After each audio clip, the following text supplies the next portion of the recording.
Hey, what's happening, Wargamers? Welcome to another painting tutorial. Going to be painting up a Primaris Space Marine in the colors of the Exorcist Space Marine chapter, or at least a slight variation of. Now, it's a pretty easy one, but it is really heavy dependent on airbrushing.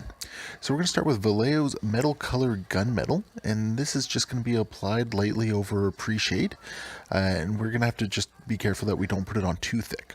Now, unfortunately, my camera messed up and I lost some footage, so here is the final product of that one. So you can see that it gives a nice coat over it. It's got a nice shine to it, very even. Honestly, this is some of the best metallic spray I have used so far. I absolutely love it, but it's going to form the base of our model. So we're going to move on to the Minotaur Ghost Tint of Fresh Blood. Now, this is basically going to tint the entire model into that sort of purpley magenta color that I'm using for mine. So as you can see, we're just applying it very lightly to the model itself. Now, one of the reasons behind the pre-shading was to ensure that we had some varying degrees of brightness to the model itself, so we didn't have to go back and highlight later. So as you can see, we're getting some nice coverage, and that purplish red is really coming through nicely. So just applying some final things. Yeah, and this is basically this is going to provide the base layer of it. So as you can see, we have that nice color to it. It's not quite full red, not quite purple, but it's got a really nice look to it. Next up, we are going to use Nuln Oil. Now in this particular case, you can see that there's a little bit more of a shine on the models because I did coat it with a clear coat, just to help the wash seep into the recesses a little bit more.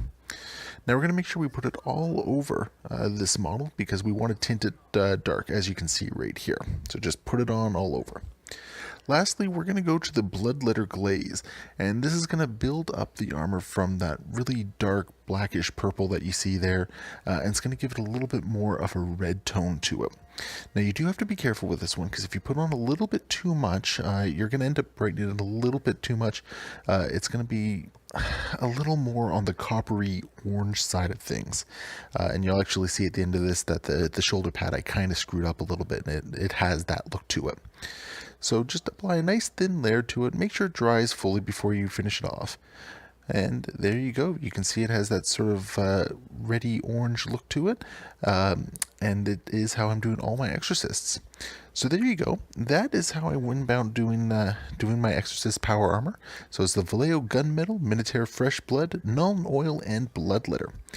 If you enjoyed the video, be sure to hit the like and subscribe buttons, follow along, and always check me out on Facebook for to see all my projects as I'm working on them. As always, happy wargaming, guys.